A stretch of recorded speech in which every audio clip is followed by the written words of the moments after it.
नमस्कार, मैं अभिषेक और आप देख रहे हैं राष्ट्रीय प्रस्तावना न्यूज। आज की तारीख, आज के मुद्दे और आज की सबसे बड़ी खबरें साफ, सटीक और सरोकारी अंदाज में सिर्फ आपके लिए। राजनीति से लेकर समाज, अर्थव्यवस्था से लेकर सुरक्षा, हम लाए हैं देश और दुनिया की वो टॉप 10 खबरें जो न सिर्फ जरूरी है बल्कि आपके सोचने के नजरियों को भी बदल सकती है। तो चलिए नजर डालते हैं आज की टॉप 10 हेडलाइन पर। शिक्षकों के लिए टीईटी अनिवार्य वाले सर्वोच्च न्यायालय के आदेश पर सीएम योगी ने बेसिक शिक्षा विभाग को रिवीजन दाखिल करने के निर्देश दिए हैं। उन्होंने कहा कि प्रदेश के शिक्षक अनुभवी हैं, उनकी योग्यता को नजरअंदाज करना उचित नहीं है। सीएम योगी आदित्यनाथ ने सुप्रीम कोर्ट के आदेश शिक्षकों के लिए टीईटी की अनिवार्यता पर बेसिक शिक्षा विभाग को रिवीजन दाखिल करने के निर्देश दिए हैं।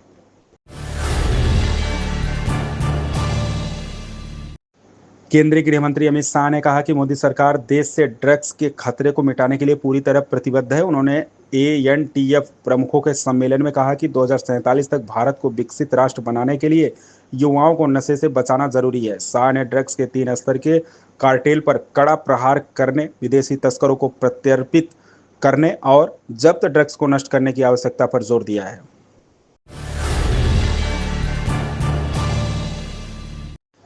फेडरल रिजर्व बोर्ड में अभी 2 गवर्नर क्रिस्टोफर वालर और मिशेल बोमैन की नियुक्ति ट्रंप ने की थी। हाल ही में एक अन्य गवर्नर एड्रियाना कुगलर ने इस्तीफा दिया था, जिसके बाद कुगलर की जगह ट्रंप ने अपने आर्थिक सलाहकार स्टीफन मिरान को नामित किया था। अमेरिका की एक अपीलीय अदालत ने राष्ट्रपति ट्रंप को झटका देते हुए उनके एक आदेश पर रोक लगा दी है। दरअसल ट्रंप ने फेडरल रिजर्व की गवर्नर लिसा कुक को पद से हटाने का आदेश दिया था, जिसे अब अपीलीय अदालत ने खारिज कर दिया है।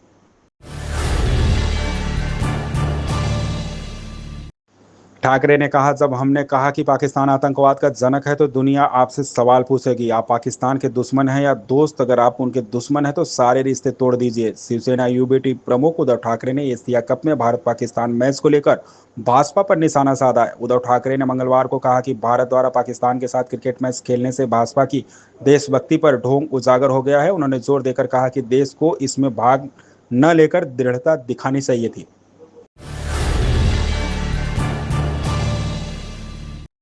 पंजाब में सभी राजनीतिक दलों के नेता बाढ़ प्रभावित क्षेत्रों का दौरा कर चुके हैं। प्रधानमंत्री मोदी, आप संयोजक अरविंद केजरीवाल और लोकसभा में विपक्ष के नेता राहुल गांधी भी पंजाब आए थे। राजनीतिक दलों की नजर सूबे में आने वाले 2027 विधानसभा चुनाव पर है।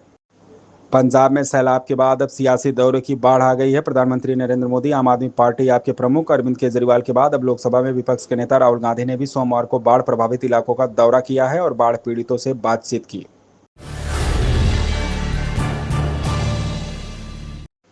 राजधानी में अचानक मौसम में बदलाव दिखा और बूंदाबांदी से 5.5 डिग्री पारा लुढ़का। मौसम विभाग के पूर्वानुमान के मुताबिक अगले 2 दिन भारी बारिश के आसार हैं। आगे बढ़े और जाने ताज़ा अपडेट। राजधानी लखनऊ में सोमवार को मौसम ने अचानक करवट ली। यहाँ बूंदाबांदी से माहौल खुशनुमा हो गया। इससे एक ही दिन में अधिकतम तापमान में 5.5 डिग्री की गिरावट आ गई। इससे उमस व गर्मी से राहत मिली। मंगलवार को भी मौसम खुशनुमा रहने के आसार है।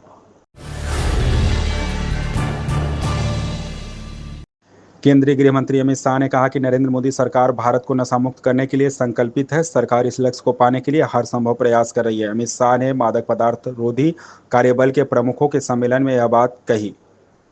केंद्रीय गृह मंत्री अमित शाह ने मंगलवार को कहा कि नरेंद्र मोदी सरकार देश से सभी प्रकार के नशीले पदार्थों का सफाया करने के लिए प्रतिबद्ध है और इस लक्ष्य को हासिल करने के लिए हर संभव प्रयास कर रहे हैं।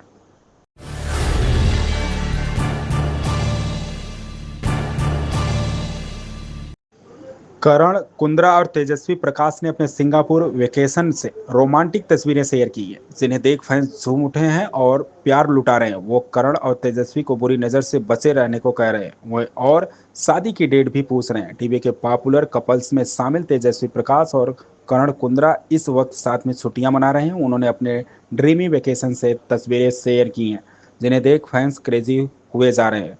करण और तेजस्वी इस वक्त सिंगापुर में हैं और साथ में क्वालिटी टाइम बिता रहे हैं। इन तस्वीरों को देख फैंस सवाल पूछने लगे कि वो शादी कब कर रहे हैं।